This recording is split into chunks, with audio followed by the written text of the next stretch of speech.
Hello students, today we are going to see a new topic in writing skill section. Topic name is expand the theme. Expand यानी स्पष्टीकरण करना, to explain, जैसे हम कहते हैं ना explain. तो expand the theme यानी क्या, हमें कोई सेंटेंस दिया जा सकता है कोई व्यक्ति के बारे में, मतलब जो थीम यानी जो बात हमें एक्सप्लेन करने के लिए दी जाएगी उसका हमें क्या करना है, एक्सप्लेनेशन करना है. So the question is expand the theme. What the question is expand the theme. और this question is comes out now is a 5 marks. How many marks? Is a 5 marks. When you understand the well, it's so simple to write or solve this question. So this question, 4 types of question in this type. 4 प्रकार के question जो है इसमें होते हैं. First is explanation of proverb, maxim, quotations और slogan. Expression यानी है एक्सप्लेनेशन, स्पष्टीकरण. प्रोवर्ब यानी कहावतें. हिंदी में कहावतें होती है, यानी जैसे इंग्लिश में भी होती है. तो उन्हीं कहावतों को हमें क्या करना है, एक्सप्लेन करना है. मैक्सिम यानी नीति वचन, यानी अच्छे जो वाक्य होते हैं, जैसे simple living, high thinking. Quotation, अच्छे कोटेशन यानी कोटेशन का मतलब भी होता है जैसे अभी मैंने बताया simple living and high thinking. इसका यूज़ कुछ सेंटेंस का यूज़ जो है हम अपने राइटिंग स्किल में करते हैं, तो उसको कहा जाता है कोटेशन. यानी सुभाषितें, सुवचन जिसे कहते हैं, सुविचार जिसे कहते हैं. Slow and steady win the rest. ये स्लोगन यानी जैसे बेटी बचाओ बेटी पढ़ाओ जैसे अभियान आया था, clean the place, keep silence. इस प्रकार से जो स्लोगन होते हैं उनका जो है हमें एक्सप्लेनेशन जो है इस प्रकार के क्वेश्चन में हमें करना है. स्लोगन यानी घोष वाक्य, जैसे जय जवान जय किसान, ये घोष वाक्य है. तो इस प्रकार से जो घोष वाक्य इंग्लिश में है उन घोष वाक्यों का एक्सप्लेनेशन जो है वो हमें करना है. दिस फर्स्ट टाइप के क्वेश्चन में. Second is news report based on the given headline. तो ये दूसरे में हमें जो है न्यूज़ रिपोर्ट यानी जैसे कहते हैं हम रिपोर्ट राइटिंग, वृत्तांत लेखन, बातमी लेखन जिसे हम कहते हैं, वो वहाँ पर जब टॉपिक हमें दिया जाएगा news report based on the given headline, जो हेडलाइन हमें दी होगी उसी के आधार पर हमें क्या करना है, न्यूज़ रिपोर्ट तैयार करना. जैसे for the independence day celebration, Republic day celebration, tree plantation, blood donation camp, etcetera, annual day celebration, send off party. इस प्रकार के जो सेलिब्रेशन है तो न्यूज़ रिपोर्ट उसी के साथ साथ न्यूज़ रिपोर्ट जो है अलग तरीके से भी, जैसे हम कोई घटना घटित होती है उसके बेस पे भी वहाँ पर न्यूज़ रिपोर्ट जो है हमें आ सकती है. उसके बाद डेवलपिंग अ स्टोरी और narrating and experience with a given beginning और एंड. यहाँ पे 2 प्रकार आपको पूछे जाएंगे, डेवलपिंग अ स्टोरी और नरेटिंग एंड एक्सपीरियंस. मतलब जैसे हम अपना अनुभव एक्सप्लेन करते हैं कि मतलब आपको, जैसे हम कभी मेले में जाते हैं तो वहाँ पर when you go to a fair, तो how to feel, how to enjoy in the fair. Now when you go to village, so how to spend day, full day, what's the timetable in full day.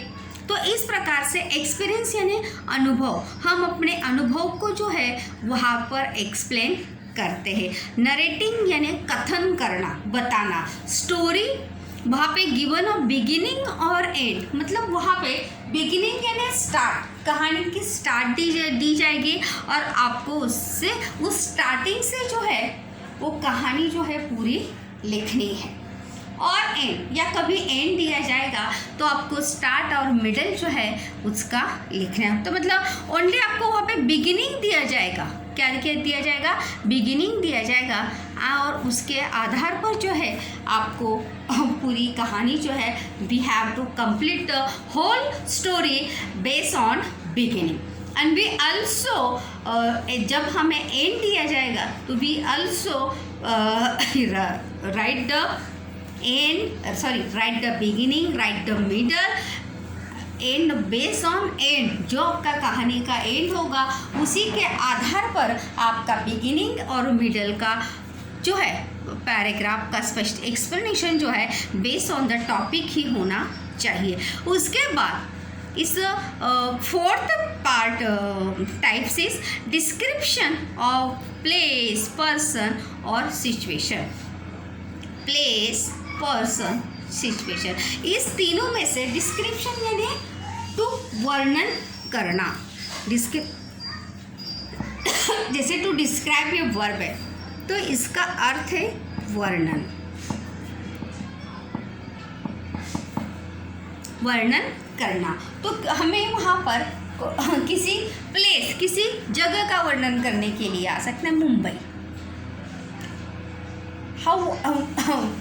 Mumbai city का वर्णन करने के लिए हमें आ सकता है। Person, कोई किसी व्यक्ति का, जैसे my favourite teacher,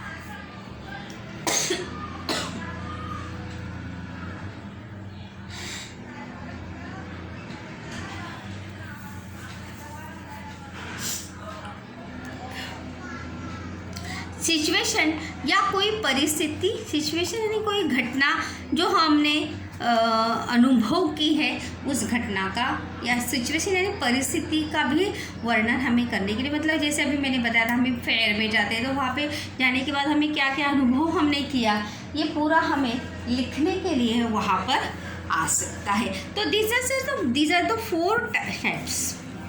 expand the theme में how many types, it's a 4, कितने हैं, 4 से।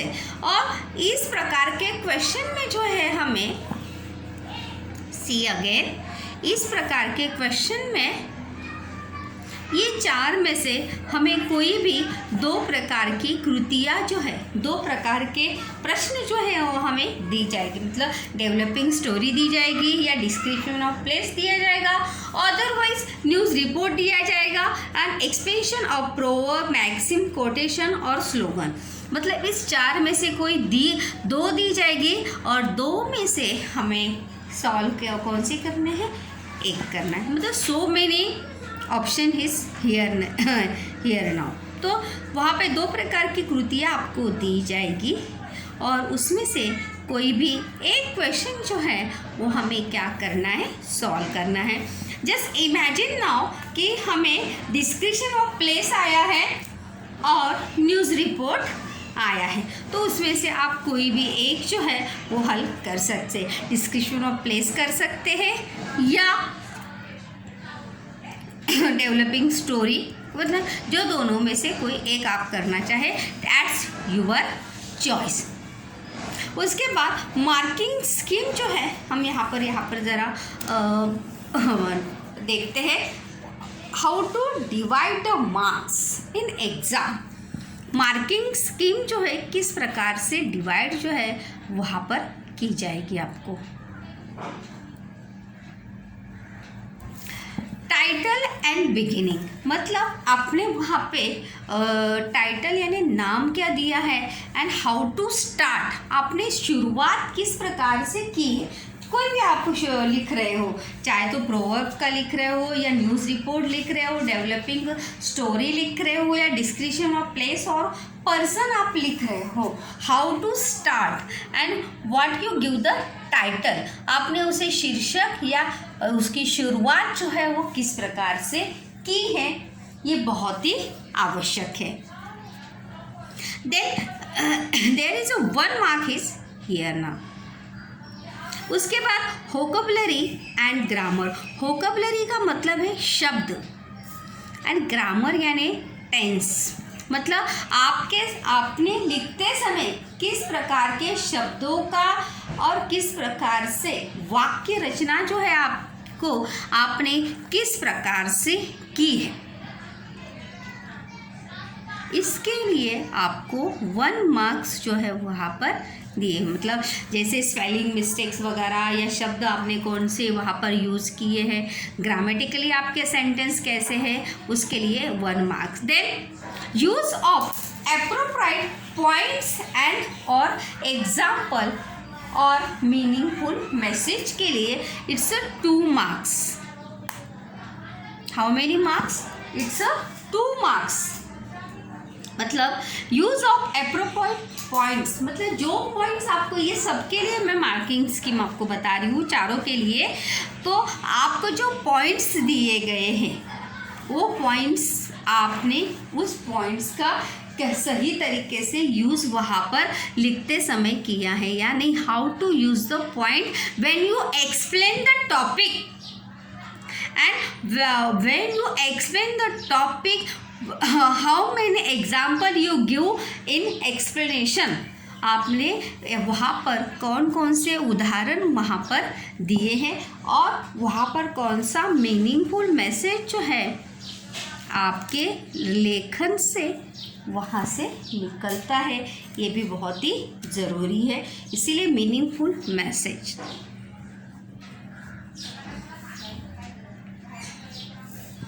तो इसके लिए 2 मार्क्स। ये मार्किंग स्कीम जो है ऑल 4 टाइप्स के लिए, ऑल 4 टाइप्स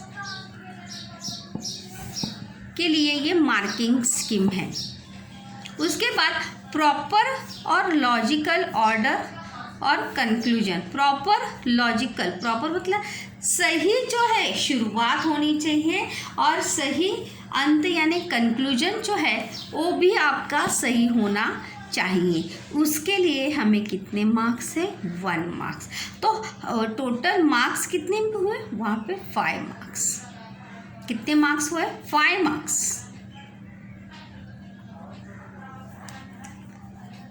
तो ये मार्किंग स्कीम जो है वहाँ पे 4 टाइप्स के लिए भी वहाँ पर सेम है कि आप किस प्रकार से वहाँ पर यूज़ करते हैं। प्रॉपर और लॉजिकल, लॉजिकल यानी सही, लॉजिकल और प्रॉपर का अर्थ सही है। लॉजिकली मतलब पॉइंट के हिसाब से या जो आप लिख रहे हैं उसी के हिसाब से आपका एक्सप्लेनेशन जो है वो होना चाहिए। और कंक्लूजन यानी स्टोरी आप लिख रहे हो तो स्टोरी का कंक्लूजन या अंत सही होना चाहिए। आप किसी व्यक्ति का वर्णन कर रहे हैं तो वो सही होना चाहिए। आप किसी कहावत के बारे में लिख रहे हैं तो वहाँ पे अंतिम में भी वो कंक्लूजन जो है वो सही होना चाहिए। So students, today we are going to 1 part to start is here now. First is हम आज जो है एक आज हम यहाँ पर देखने वाले हैं। दिस वन इज एक्सप्रेशन और प्रोवर्ब, मैक्सिम, कोटेशन और स्लोगन। मतलब कहावतें, सुभाषितें, सुविचार जिसे हम कहते हैं, घोष वाक्य जिसे कहते हैं, तो उसका किस प्रकार से उसका एक्सप्लेनेशन जो है हम वहाँ पर करेंगे।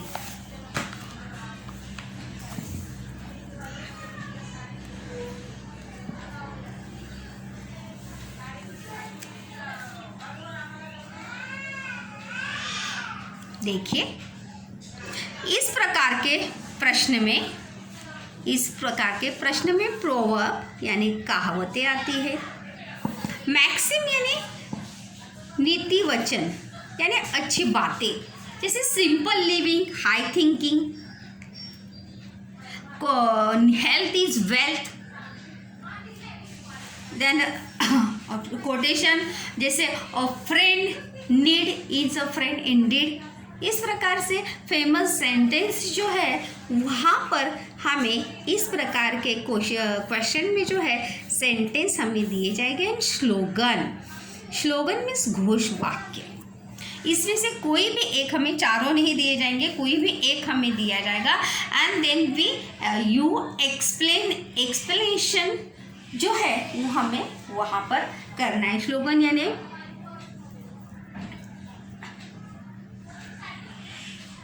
keep silence, clean city, green and clean city. तो इस प्रकार से जो स्लोगन है उन स्लोगन के आधार पर जो है हमें उसका एक्सप्लेनेशन किया जाता है। तो इसमें से कोई भी एक एक्सप्लेनेशन करने के लिए हमें दिया जाता है। जब एक्सप्लेनेशन करते समय सबसे पहले उसका अर्थ हमें समझना आवश्यक है। व्हाट द मीनिंग, मतलब प्रोवर्ब, स्लोगन जो भी हमें दिया है उस स्लोगन का या मीनिंग का, प्रोवर्ब का अर्थ क्या है, उस कोटेशन का अर्थ क्या है, उस सेंटेंस का अर्थ क्या है, what the meaning is sentence, यह हमें समझ में आना चाहिए। तो सबसे पहले हमें उसका अर्थ समझना आवश्यक है। When you explain the topic, first of all, you understand the meaning, the quotation, the proverb, the maxim, the slogan. It's the most important. जब तक हमें अर्थ नहीं समझ में आएगा, how to write and how to explain the topic. So most important thing, हमें सबसे पहले उसका अर्थ समझना, हमें उसका अर्थ मालूम होना चाहिए कि उस प्रोवर्ब, जो हमें प्रोवर्ब दी गई है, वो कहावतें दी गई है, उसका क्या अर्थ है।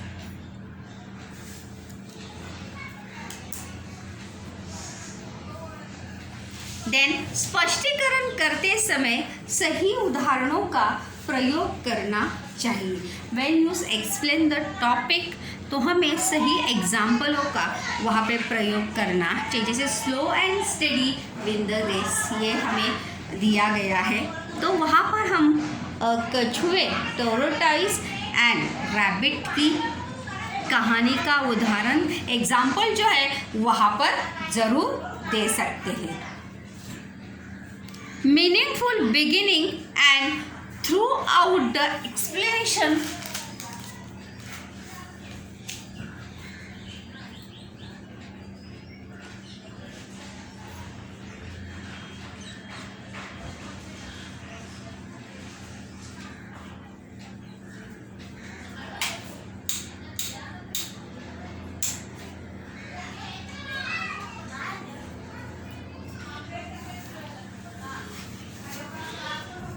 meaningful beginning and throughout the explanation based on the topic, it's very important. Meaningful beginning, अर्थपूर्ण शुरुआत, and through out the explanation, मतलब पूरा स्पष्टीकरण जो है हमें थ्रू आउट यानी पूरा स्पष्टीकरण जो है वो बेस्ड ऑन द टॉपिक होना चाहिए। It's most important things. जो भी हम स्पष्टीकरण कर रहे हैं वो हमारा बेस्ड ऑन द टॉपिक ही होना चाहिए। उसके बाद what the importance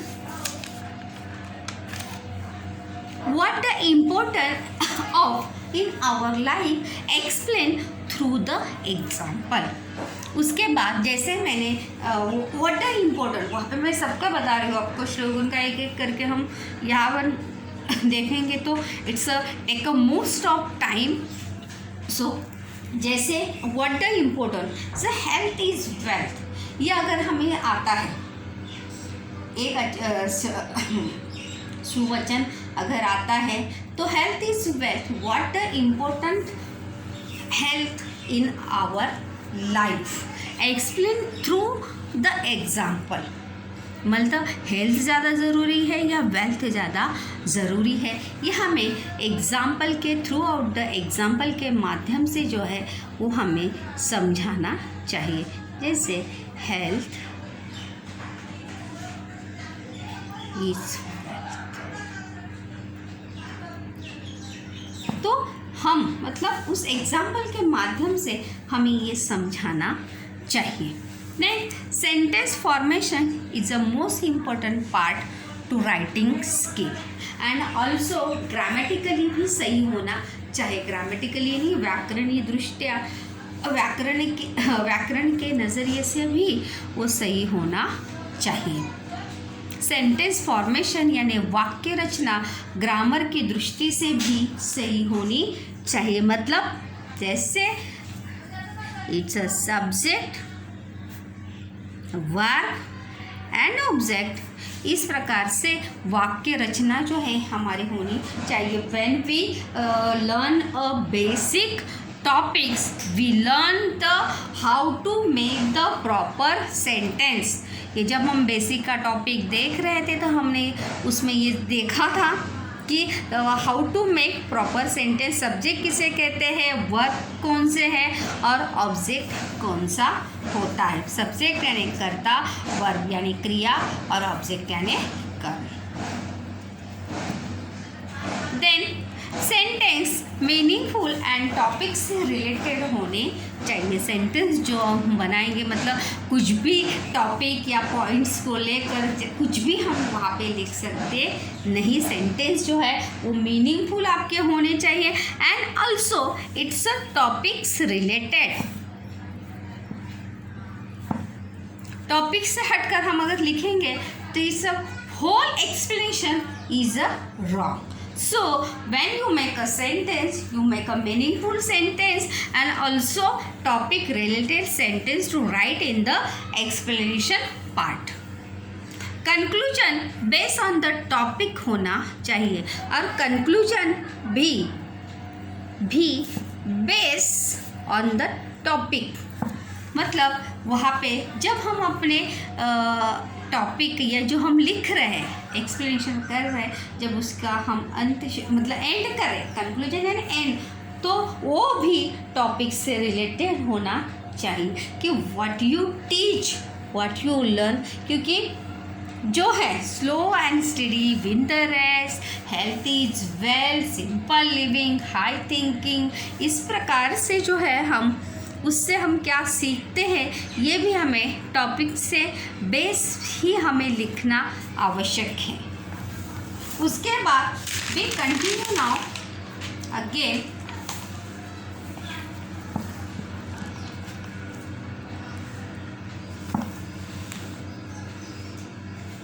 टॉपिक से क्या वैल्यू हम सीखें.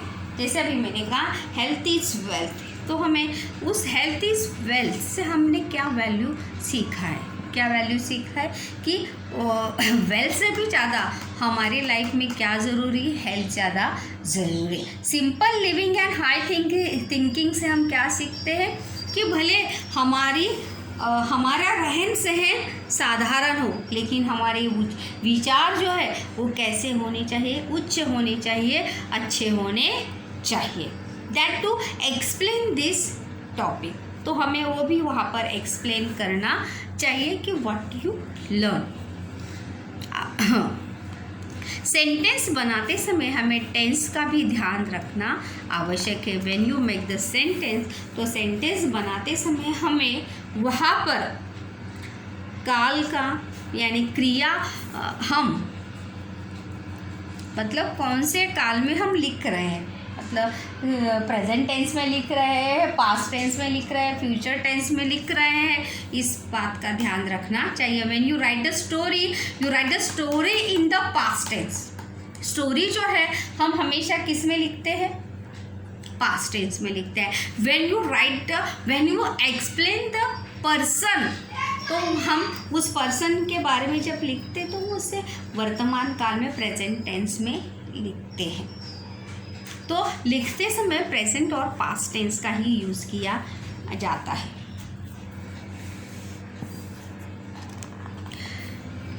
You also explain this question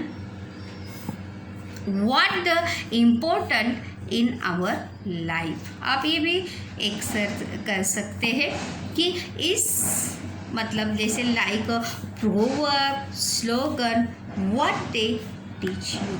मतलब प्रोवर्ब, स्लोगन जो है मैक्सिम आपको क्या सिखाए या उससे आपको क्या सीखने को मिला, या आप जो है उसके माध्यम से ज़रूर आप लिख सकते हैं. What you teach, what you learn, ये जो है हम उसके आधार पर लिख सकते हैं. तो यहाँ पर when you explain the person, when you explain the place, when you explain proverb, तो ये सभी करते समय हमें इन बातों का ध्यान जो है वो हमें ज़रूर रखना आवश्यक है. और सेंटेंस फॉर्मेशन का ध्यान भी अवश्य हमें रखना चाहिए कि जब हम सेंटेंस बनाएं तो सेंटेंस हमारा मीनिंगफुल सेंटेंस जो है वो होना आवश्यक है.